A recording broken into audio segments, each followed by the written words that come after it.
Hello, citizens. Welcome to another episode of an Avionics Technician's Guide.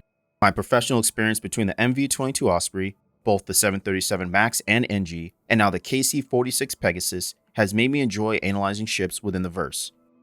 For returning viewers and subscribers, please go to the timestamp below to get started. However, if this is your first time watching my content, then welcome. I am Seer6. I've been watching this game since the beginning and decided to back in 2014. And now I create content that is more than just stating facts. My content is intended to help people like you figure out what role you would like to play in the verse and if the ship in question really fits the niche that you desire.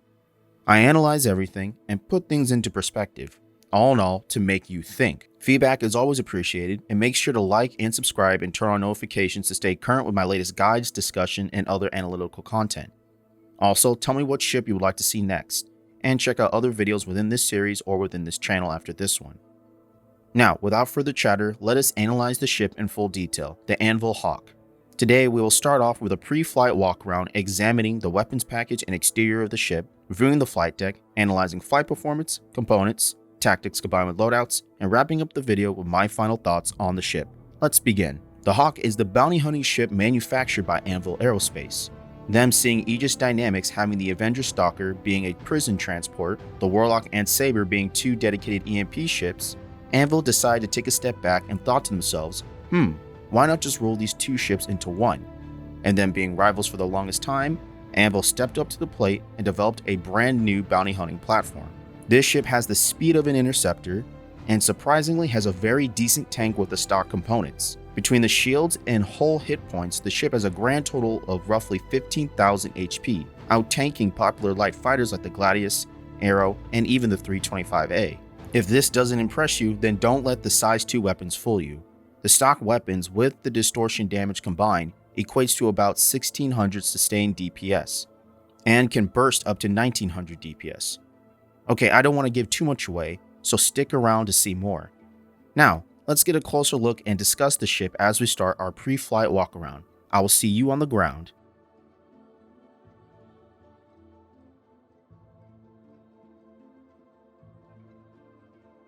Starting off our walk-around, to the front of the ship we have a forward-mounted camera. I would hope to see some functionality in the future. Just below is the first set of weapon hardpoints. The Hawk comes stock with two size 1 sucker punch distortion cannons to drain the power of another ship. Just below this, we have the main landing gear, and the next set of weapon hardpoints. To either side is fixed size 2 M4 laser cannons. Along the sides, we have the wings and the next set of hardpoints, still holding fixed size 2 M4 laser cannons.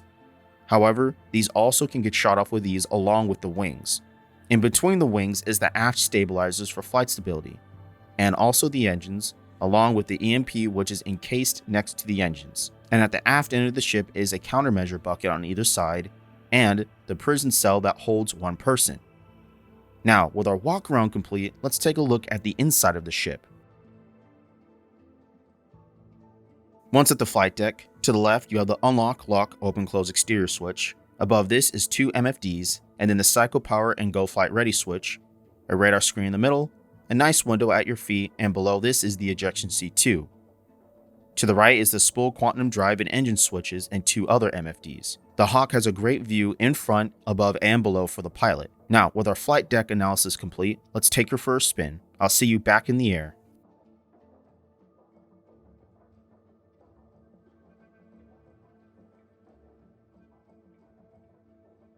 The Hawk takes a slight hit on agility, but makes up for it with speed. Regular cruising speed is 225 meters a second, and the top speed is 1315 meters a second.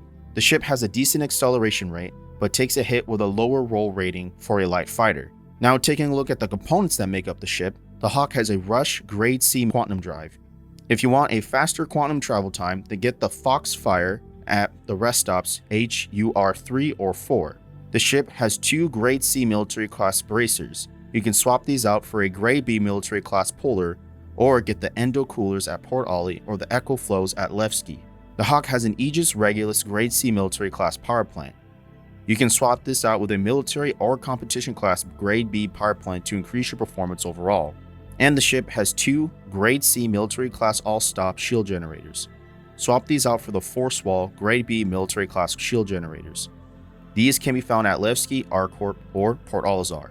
Remember, ship components persist until every reset, so you only need to buy these once now. Anyways, to learn more about ship components, then check out my video on how components work at the end. Now let's discuss some tactics and some loadouts. Since it is a bounty hunting ship, there are 2 loadouts I run by.